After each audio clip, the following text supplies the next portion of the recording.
Hey guys, Matt here. Today we're going to get into 1 Timothy 4, 7, and 8. Yesterday we looked at Paul telling Timothy how to be a good servant. What does a good servant do? A good servant points these things out, right? What were these things? We looked at them yesterday, right? Pointing out the responsibility of the church, your place in the church, men and women's roles, and to call out false teachers, right? And not be surprised when people fall away. Now we get into verse 7, and he says, have nothing to do with godless myths and old wives' tales. Rather, train yourself up to be godly. We're going to look at training ourselves up to be godly today. This is an awesome and powerful concept. Huge. Verse 8, for physical training is of some value, but godliness has value for all things, holding promise for both the present life and the life to come. Godliness counts in the life to come. Godliness is eternal. We're going to look at that today because that is an awesome concept. In fact, when I look at this verse, Paul says, physical training is of some value. I used to be a workout nut, and when I got saved, God convicted me of that. And if you think about it, there's nothing wrong with working out, of course, and exercising, but it doesn't even compare. It doesn't even compare to godliness. And if we could only choose one, we should be choosing training ourselves up to be godly. Well, let's look at what that looks like. So Paul says, Timothy, train yourself up, right? Paul often uses these athletic analogies, and he says that we must train ourselves. We must practice. We must, like an athlete, we must get up. We must sacrifice. We must grind. Because it's training, right? I mean, think about it. Nobody slips on a banana peel and stands up and they're accidentally godly, right? It just doesn't happen. Nobody wakes up godly. God doesn't zap us with a lightning bolt and make us godly in one instant. He could, but he doesn't. He says, train yourself up, right? There's no easy fix to being a godly man or a godly woman. There's no quick fix. There's no shortcuts. I used to be a man of shortcuts. There are no shortcuts in godliness, is there? So Paul says that we're to train ourselves up, and I think spiritual giants are made, right? They're made one morning at a time, one prayer at a time, one Bible study at a time, one trial at a time, one day at a time, one year at a time, and so on and so on and so on, right? And I want to be a godly man. I want to be a spiritual giant. I'm far from it, but someday, and what do? I do what Hebrews says. I imitate those who went before me.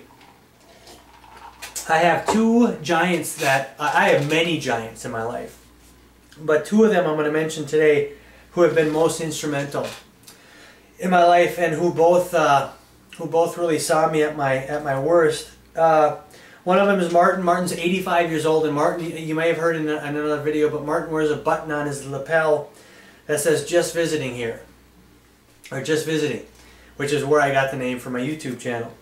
And Martin's an interesting guy, you know. Martin and I meet at the Old Country Buffet. By the way, if you get a godly man, you meet him wherever they want to go, right? It's a pleasure, it's a joy. And Martin witnesses everywhere he goes. Gas station, restaurants, you name it, he's doing it, you know. And that was the first thing that rubbed off on me with Martin. Witness, leave tracts, witness to people at gas stations, at grocery stores, wherever. And there's another thing that I always remember about Martin. Martin has probably been saved about 60 years, give or take, and he's probably can count on two hands the number of days he hasn't woken up and gotten into his devotions. In fact, Martin says he feels naked if he leaves the house without getting his devotions. And I think that's beautiful. Now that's a man to imitate, right? And then I think of Wally. You may have heard me mention Wally before too. Wally's a guy who discipled me for a couple of years. And he too was in real estate like I am. And Wally also has a devotional life. Wally will write out his whole, every year he'll write out the next year. He'll write out his prayers. He'll write out his godly goals. He'll quote a psalm. And Wally does an interesting thing. When he goes to real estate appointments, he closes his eyes and he puts his hand on the handle of the door handle, and he says, Galatians 2:20. He says, "For I am crucified with Christ. It is no longer I who live, but Christ who lives in me." Remember we looked at Christ in you? That's the mystery of the faith, right? "It is no longer I who lives, but Christ who lives in me. And this life I now live, I live by faith in the Son of God who loved me and gave himself for me." Now, do you think that's a guy who you would love to do business with? I think so. Do you think that's a guy who would ever cheat you or ever take a shortcut? No way. Absolutely not. And these men are giants. And it didn't just happen overnight. It happened by training. By training. And the thing is if you hang out with giants, it rubs off on you. That's the thing. In Hebrews, we're called to imitate those who went before us, right? So we're to train ourselves up in godliness. We're to get in the Word. We're to pray. We're to be part of Bible studies. We're to do all these things. But if you really wanna exercise godliness in your life, if you really want to see godliness in your life, if you can, if God allows it, if God wills it, if God makes it happen, get a giant. Get somebody to hang out with who is just a giant. It's awesome, and it rubs off on you. And the cool thing is I see it in my son. I see it in my 6-year-old son.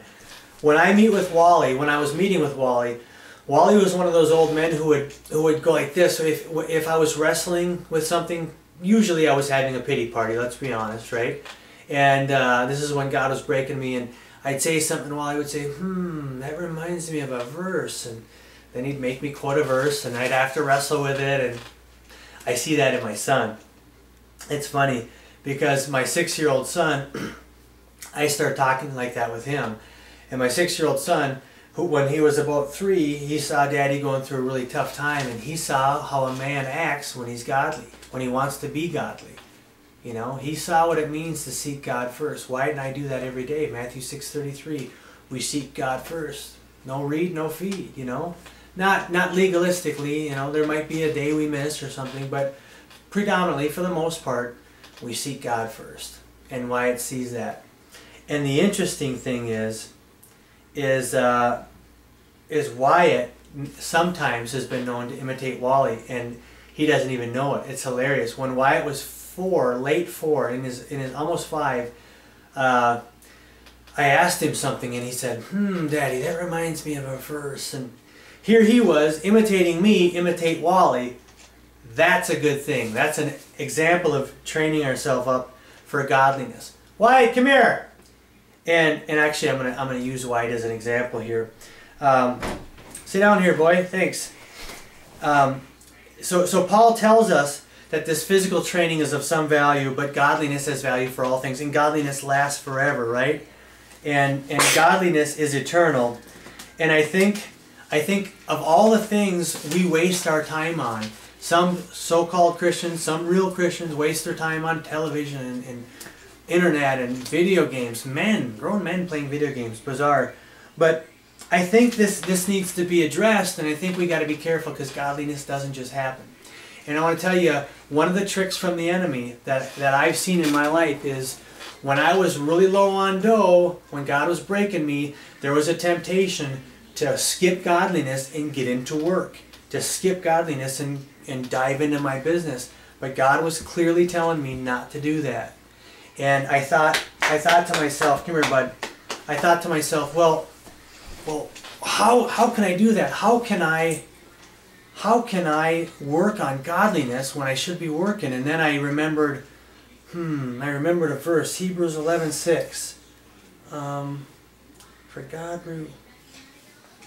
without faith, without faith, it's impossible to please God, for you're drawing near to God. You must believe He exists and rewards those who seek Him. Yeah, God rewards those who seek Him. Oh, okay.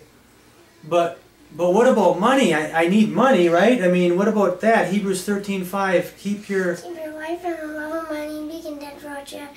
You're study that He'll never leave you or forsake you. Oh, so He'll never leave us or forsake us? So He rewards those who seek Him, and He never leaves us or forsakes us. What if He changes His mind, though? What? That reminds me of a verse. Should lie, nor son man that should change his mind. If He promises that He'll keep it. God is not a man that should change his mind, or a son of man that he should lie. I got those mixed up. If He promises it, He'll keep it, right? Wow. See? You're dismissed. Good job. I love you.